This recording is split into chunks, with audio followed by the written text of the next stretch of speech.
بسم اللہ الرحمن الرحیم الحمد للہ رب العالمین والصلاة والسلام علی سید المرسلین سیدنا و نبینا خاتم النبیین وعلی آلہ واصحابہ اجمعین اما بعد قال اللہ تبارک و تعالی فی کتابہ المجید والفرقان الحمید اعوذ باللہ من الشیطان الرجیم بسم اللہ الرحمن الرحیم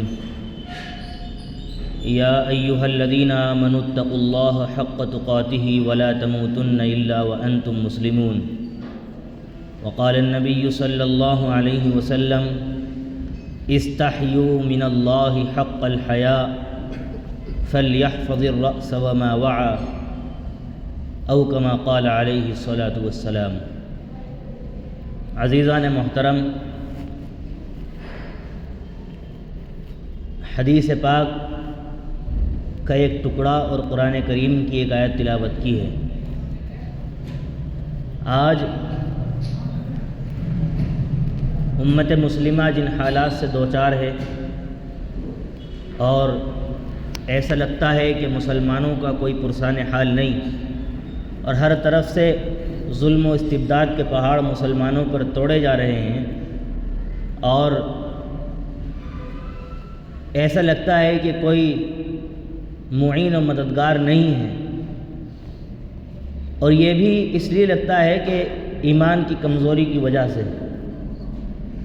لیکن ایک بات سمجھنی چاہیے کہ کیسے بھی حالات کیوں نہ آ جائیں، ہمارا پرسان حال صرف اللہ ہے، ورنہ جتنا اسلام کو، مسلمانوں کو ختم کرنے کی کوشش اور کاوش کی گئی ہیں، کسی اور قوم کے خلاف اتنی کوششیں کی جائیں تو وہ اپنا وجود ہی کھو بیٹھے، لیکن چونکہ مسلمان اپنے دل میں ایمان رکھتا ہے، اس وجہ سے اللہ نے اس کو یہ ہمت عطا فرمائی ہے۔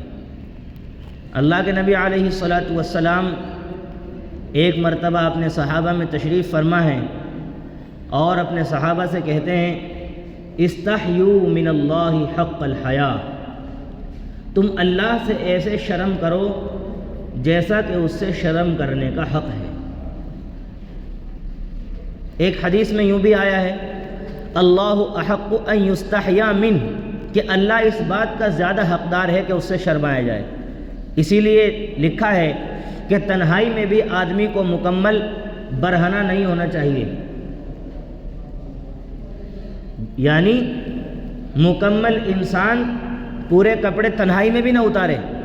اسی لیے نہانے کی حالت میں نہانا اگرچہ جائز ہے، لیکن کہا ہے کہ کچھ پہن کر نہائے، یہ شرم و حیا کا تقاضا ہے۔ اللہ احق ان یستحیا منہ، اسی لیے کہا گیا ہے کہ جب مرد و عورت ملاقات کریں تو جتنے سطر کی کھولنے کی ضرورت ہے بس صرف اتنا کھولیں۔ یہ کیوں؟ اس لیے کہ اللہ اس بات کا زیادہ حقدار ہے کہ اس سے شرم کی جائے، اور اللہ کے نبی علیہ الصلاۃ والسلام نے خاص طور پر کہا استحیوا من اللہ حق الحیاء، اللہ سے ایسے شرم کرو جیسے اس سے شرم کرنے کا حق ہے۔ صحابہ نے کہا انا لنستحیی من اللہ والحمد للہ، ہم تو اللہ سے شرم کرتے ہیں، اللہ کا فضل ہے۔ اللہ کے نبی نے فرمایا لیس ذالک، میری مراد یہ نہیں ہے بلکہ میری مراد کچھ اور ہے۔ پھر آگے جو اللہ کے نبی علیہ السلام نے بات ارشاد فرمائی ہے وہ سننے کے قابل ہیں۔ فرمایا من استحیا من اللہ حق الحیاء فلیحفظ الرأس وما وعى، جو چاہتا ہے کہ اللہ سے شرم کرے، ایسی شرم جس طرح کا اس نے حکم دیا ہے، تو اسے چاہیے کہ وہ 4 چیزوں کی حفاظت کرے۔ کتنے چیزوں کی؟ 4 چیزوں کی حفاظت کرے۔ سب سے پہلی چیز فرمایا فَلْيَحْفَظِ الرَّأْسَ وَمَا وَعَى، اسے چاہیے کہ وہ اپنے سر کی حفاظت کرے۔ کیا مطلب ہے سر کی حفاظت کرنے کا؟ کہ ہیلمیٹ پہن لے کہ جس سے کوئی چیز لگنے سے بچے؟ یہ مطلب نہیں ہے۔ اس کا مطلب ہے کہ وہ اپنے اس سر کو، جس سر کو اللہ نے جسم کا سردار بنایا ہے، بدن کا سردار بنایا ہے، اللہ نے سب سے بہترین عضو سب سے اشرف عضو جو بنایا ہے وہ سر ہے۔ انسان کے جسم میں جتنے حصے ہیں اس میں سب سے بلند مقام پر کیا ہے؟ سر ہے۔ اور اللہ نے جتنی بھی قوت رکھی ہے وہ سب سر میں، یعنی جو انسان کے پاس سب سے یعنی مہنگی چیز کہہ لیجئے وہ سب کہاں ہے؟ سر میں ہے۔ آنکھیں سر میں ہیں، کان سر میں ہے، زبان سر میں ہے، دانت سر میں ہے، ناک کی سونگھنے والی طاقت سر میں ہے، سب اسی میں لگی ہوئی ہیں۔ یعنی جو انسان کی بہترین چیزیں ہیں، انمول چیزیں ہیں، وہ کہاں رکھی ہیں؟ اللہ نے سر میں رکھی ہیں۔ اس لیے فرمایا فَلْيَحْفَظِ الرَّأْسَ وَمَا وَعَى، چاہیے کہ سر کی حفاظت کرے۔ سر کی حفاظت میں سب سے پہلے یہ آتا ہے کہ جس اللہ نے ہم سب کو پیدا کیا ہے اور جس اللہ نے ہمیں یہ سر دیا ہے، اس کا تقاضا یہ ہے کہ ہم اس سر کو اس کے علاوہ کسی کے سامنے نہ جھکائیں۔ اپنے اس سر کو اللہ کے علاوہ کسی کے سامنے نہ جھکائیں۔ اب جھکانے میں یہی نہیں آتا کہ بس کسی کے سامنے سجدہ کرو تو یہی جھکنا مراد ہے، نہیں نہیں نہیں، کسی بھی طرح کا جھکاؤ اللہ کے علاوہ کسی کے سامنے نہیں ہونا چاہیے۔ آج ذرا سے مفاد کی خاطر، تھوڑے سے الیکشن کے مفاد کی خاطر اور نہ جانے کس طرح کی چھوٹی چھوٹی چیزوں پر لوگ اپنا ایمان دھرم بیچتے ہوئے نظر آتے ہیں۔ یہ بالکل غلط ہے، یہ ناجائز ہے، اس کی کسی بھی طرح گنجائش نہیں دی جا سکتی، کیونکہ اگر کوئی ذات تعظیم کے لائق ہے وہ اللہ کی ذات ہے۔ اللہ کے علاوہ کسی کے سامنے سر جھکانا روا نہیں ہے۔ یہ ایک مسلمان اور مومن کی شان ہونی چاہیے۔ اسی طرح کتنے لوگ آپ نے دیکھے ہوں گے مزاروں پر، قبروں پر اپنا سر جھکاتے ہوئے نظر آتے ہیں، کسی طرح کوئی گنجائش نہیں۔ ان سے کہو ایسا کیوں کرتے ہو تو کہتے ہیں ہم یہ سجدہ ادب کے لیے کر رہے ہیں۔ کسی بھی طرح کا سجدہ اللہ کے علاوہ کسی کے لیے جائز نہیں ہے۔ یہ توحید ہے، توحید، خالص توحید، اللہ کو ایک ماننا، یہ اسی کا پیغام ہے۔ فرمایا فَلْيَحْفَظِ الرَّأْسَ وَمَا وَعَى، جو چاہتا ہے کہ وہ اللہ سے اس طرح شرم کرے جیسا کہ اس سے شرم کرنے کا حق ہے، فَلْيَحْفَظِ الرَّأْسَ وَمَا وَعَى، اسے چاہیے کہ وہ اپنے سر کی حفاظت کرے۔ یہ اتنا مفصل مضمون ہے کہ میں اگر اسی پر گفتگو کروں کہ سر کی حفاظت پر صرف اسی میں وقت مکمل ہو سکتا ہے، لیکن چونکہ میں نے حدیث کا ٹکڑا پڑھا ہے تو مجھے اس کو مکمل کرنا ہے۔ پھر فرمایا فَلْيَحْفَظِ الرَّأْسَ وَمَا وَعَى، سر کی تو حفاظت ہو گئی، لیکن اب سر میں آنکھ بھی ہے، سر میں کان بھی ہے، سر میں زبان بھی ہے، اور بہت ساری چیزیں جو ہیں، دماغ بھی ہے۔ اب یہ ساری چیزیں، ان کی بھی حفاظت مطلوب ہے۔ آنکھ کی حفاظت کیسے؟ فرمایا کہ ہم اپنے آپ کو بے حیائی سے بچائیں، بد نظری سے بچائیں۔ آج کتنے جب بے حیائی کی بات آتی ہے تو لوگوں کی نظر صرف نوجوان پر جاتی ہے کہ نوجوان ہی بے حیائی کر سکتا ہے۔ کتنے بوڑھے ملیں گے آپ کو اس طرح کے کہ جو بے حیائی کرتے ہوئے نظر آتے ہیں؟ کتنے بوڑھے ملیں گے بے حیائی میں مصروف نظر آتے ہیں؟ لہذا کبھی بھی کوئی بات ہو یہ نہیں سمجھنا چاہیے یہ اس کے لیے، ہر بات میرے لیے ہے، ہمارے لیے ہے، ہر بات میرے لیے ہے، ہمارے لیے، کوئی بات کسی کے لیے نہیں۔ لہذا جب بے حیائی کی، بد نظری کی بات آتی ہے تو ذہن جاتا ہے کہ بس یہ بات نوجوانوں کو مخاطب، نہیں نہیں، یہ ہر کسی کے لیے۔ کتنے بوڑھے ملیں گے آپ کو جو تاڑتے ہیں بیٹھ کر عورتوں کو، بے حیائی، سفید داڑیاں ہو گئی ہیں لیکن ان کی عادت نہیں جاتی ہے، جہاں عورت دیکھی بس فوراً اسی کی طرف کو نظر۔ یہ بہت بڑی بیماری ہے، بہت بڑی بیماری ہے۔ فرمایا النظر سہم مسموم من سہام ابلیس، نظر شیطان کے تیروں میں سے ایک تیر ہے، حدیث شریف ہے۔ عربی جو عبارت پڑھی ہے میں نے، النظر سہم مسموم من سہام ابلیس، نظر یہ شیطان کے تیروں میں سے ایک زہر آلود تیر ہے۔ کیا ہے؟ زہر آلود تیر۔ لہذا ہمیں چاہیے کہ ہم اپنی آنکھوں کی بھی حفاظت کریں۔ اور صرف عورت کا مسئلہ نہیں ہے، ٹھیک ہے ایک آدمی اس کو ایسے موقع میسر نہیں آتے کہ عورتوں سے اس کا سامنا ہو، موبائل ہمارے پاس، سب کے پاس ہے، اس میں بھی موبائل میں دیکھنا بالکل ایسا ہے جیسا اصلیت میں دیکھنا۔ موبائل میں دیکھنا بالکل ایسا ہے جیسا ہم کسی کو اصل میں دیکھیں، لہذا موبائل میں بھی بے حیائی کی چیزوں کو دیکھنے سے بچنا چاہیے۔ بلکہ میں تو یہ کہتا ہوں کہ آج کل جتنی زیادہ بے حیائی آدمی باہر نہیں کرتا، اس سے زیادہ موبائل میں کرتا ہے۔ موبائل کا ناجائز استعمال یہ بہت خطرناک ہے۔ ہمیں چاہیے کہ ہم اپنی آنکھوں کی حفاظت کریں۔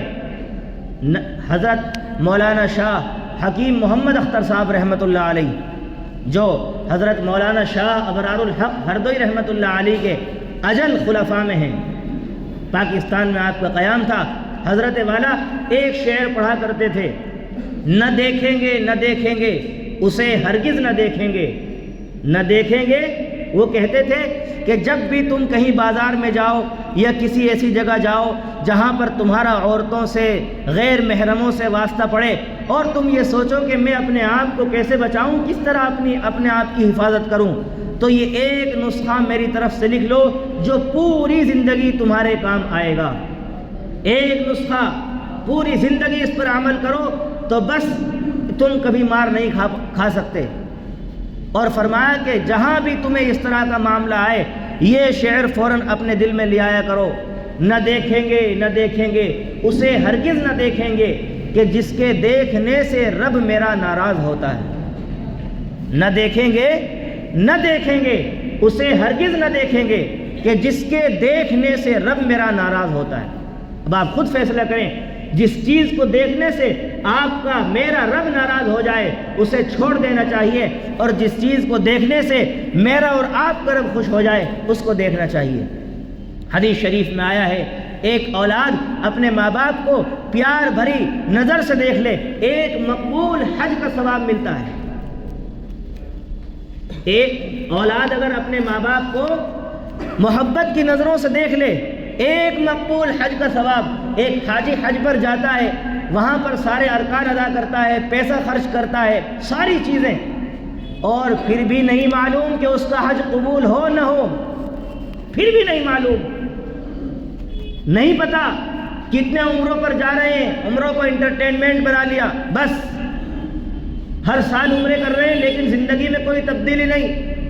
حج قبول ہونے کی دنیا میں پہلی نشانی یہ ہے کہ جو زندگی اس کی حج سے پہلے تھی وہ زندگی تبدیل ہو جائے، اگر گناہگار تھا نیک بن جائے، اگر بے نمازی تھا نمازی بن جائے، اگر زبان خراب تھی اس کی زبان سدھر جائے، معاملات صحیح نہیں تھے تو معاملات سدھر جائے، یہ حج قبول ہونے کی نشانی ہے۔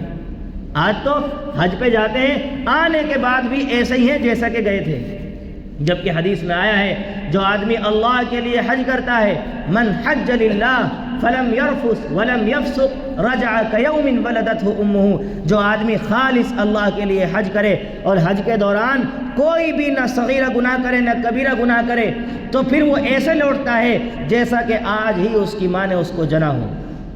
رجع کیوم ولدتہ امہ، ایسا گناہوں سے پاک و صاف ہو کر اللہ اس کو ایسا لوٹاتے ہیں جیسا کہ آج ہی اس کی ماں نے اس کو جنا ہو۔ لیکن کتنے حاجی آپ کو ملیں گے کہ کئی حج کر، ایک شخص سے میری ملاقات ہوئی، اس سے معلوم کیا، اس نے کہا میں نے 17 عمرے کیے ہیں، 8 حج کیے ہیں، 17 عمرے 8 حج۔ کتنے مالدار ایسے بھی ملیں گے آپ کو، بہت پیسہ ہے لیکن اللہ کے گھر کی زیارت نصیب نہیں، 17 عمرے 8 حج اور چہرے پر ابھی بھی سنت رسول نہیں ہے۔ یہ افسوس کی بات ہے، بہت بیٹھتے ہیں، ان کے پیسے جوڑو تو پیسے ہی بہت بیٹھیں گے، 17 عمرے 8 حج لیکن چہرے پر سنت رسول نہیں ہے۔ کیا مطلب ہے اس بات کا؟ مطلب یہ ہے جا تو رہا ہے لیکن صحیح معنی میں اللہ کے ہاں قبول نہیں ہے۔ ورنہ بھئی ہم پڑھتے ہیں سنتے ہیں کتابوں میں ان الصلاۃ تنہا، قرآن کی آیت بھی ہے ان الصلاۃ تنہا عن الفحشاء والمنکر، نماز بے حیائی اور بری باتوں سے روکتی ہے۔ پتہ ہے نا سب کو یہ بات؟ بولو بھائی، نماز بے حیائی اور بری باتوں سے روکتی ہے۔ اب جس کی نماز اس کو بے حیائی اور بری باتوں سے نہیں روک رہی، سمجھ لو اس کی نماز میں کمی ہے یا نہیں ہے؟ ایسا ہی ہر عبادت کا معاملہ ہے، ہر عبادت کا معاملہ ہے۔ حج کرنے کے بعد اس کی زندگی میں تبدیلی نہیں آئی، سمجھو اس کے حج میں کمی ہے، ورنہ صاف طور سے ذکر کیا ان الحسنات یذہبن السیئات، جب اچھائی آتی ہے تو برائی اپنے آپ ختم ہو جاتی ہے۔ قرآن کی آیت ہے ان الحسنات یذہبن السیئات، جب اچھائی آتی ہے تو برائی آٹومیٹکلی ختم ہو جاتی ہے۔ معلوم ہوا کہ آپ کی اچھائی آنے کے بعد بھی جب برائی ختم نہیں ہو رہی ہے تو آپ کی اچھائی نہیں ہے یا اس کے معیار میں کمی ہے۔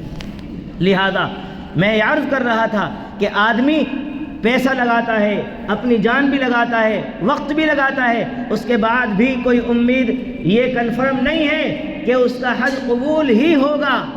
لیکن حدیث میں فرمایا ایک بچہ اپنے ماں باپ کو پیار محبت کی نظر سے دیکھ لے، اللہ اس کو مقبول حج کا ثواب عطا فرماتے ہیں۔ کتنی بڑی خوشخبری ہے۔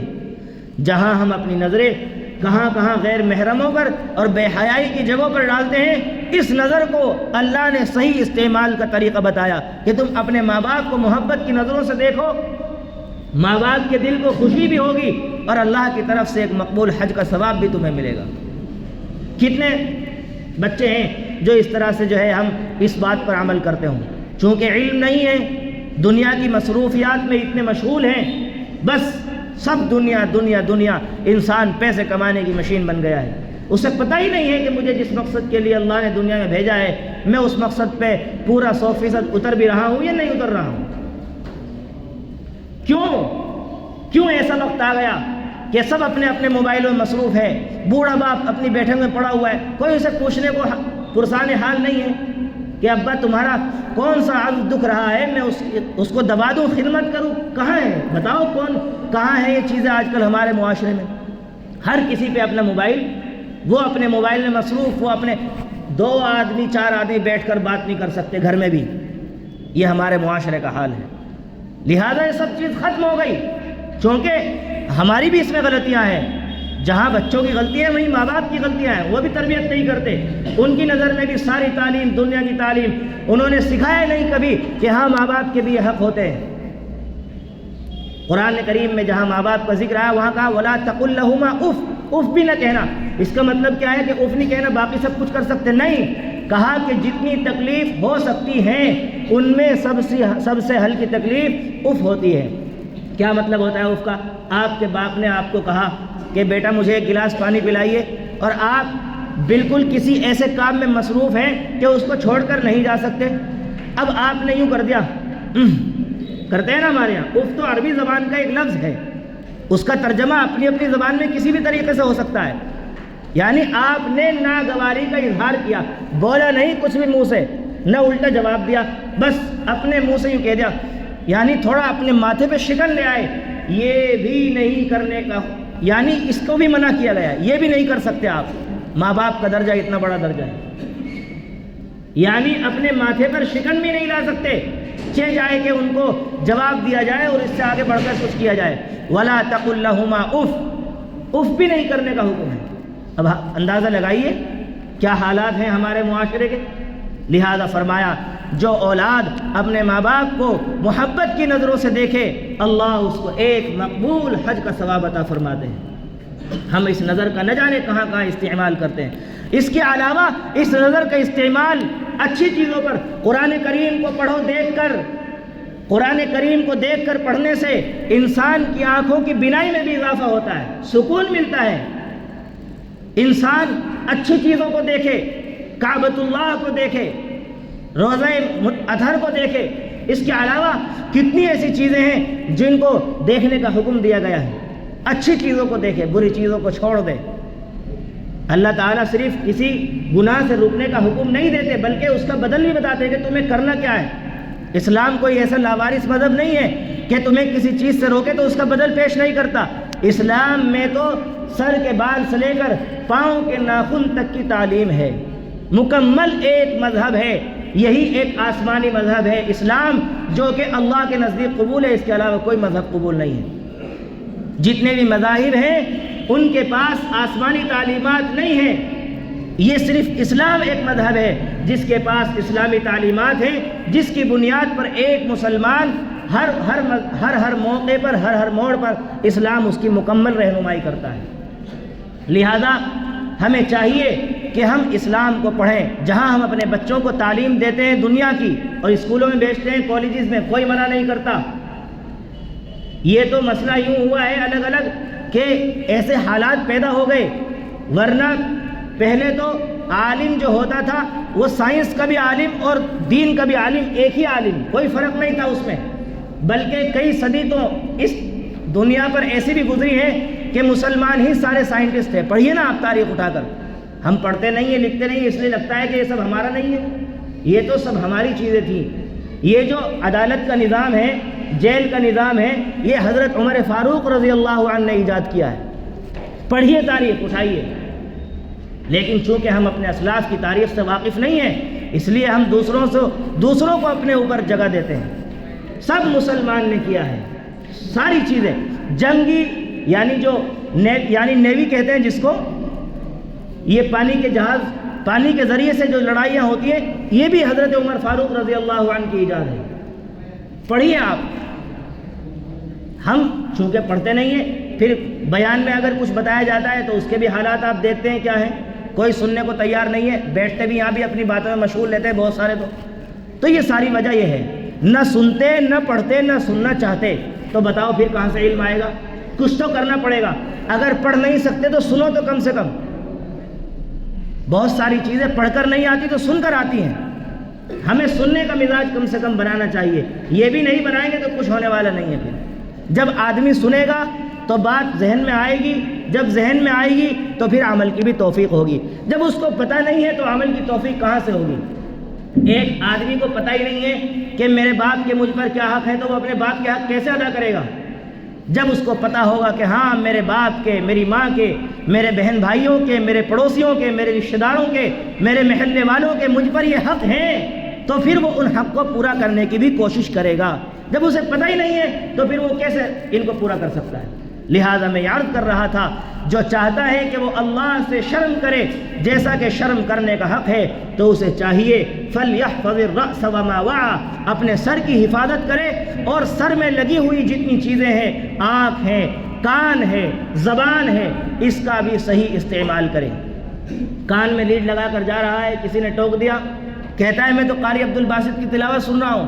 بھائی تو ہمیں دھوکہ دے سکتا ہے اور کسی کو دھوکہ دے سکتا ہے، اللہ تو جانتا ہے تو کیا سن رہا ہے کیا نہیں سن رہا ہے۔ لہذا سچ بولنے کا عادی بھی بنیے۔ یہ حدیث ایک طویل حدیث ہے، میں نے صرف اس کے ایک ٹکڑے کی، صرف ایک لفظ فَلْيَحْفَظِ الرَّأْسَ وَمَا وَعَى، اس پر گفتگو کرنے کی کوشش کی ہے۔ خلاصہ آج کے سبق کا یہ ہے کہ ہمیں چاہیے کہ ہم اپنا سر اللہ کے علاوہ کسی کے سامنے نہ جھکائیں، صرف اللہ کی ذات ہے جس کے سامنے یہ ہمارا سر جھک سکتا ہے، اور یہ سب سے افضل عزم ہے ہمارے جسم کے اندر۔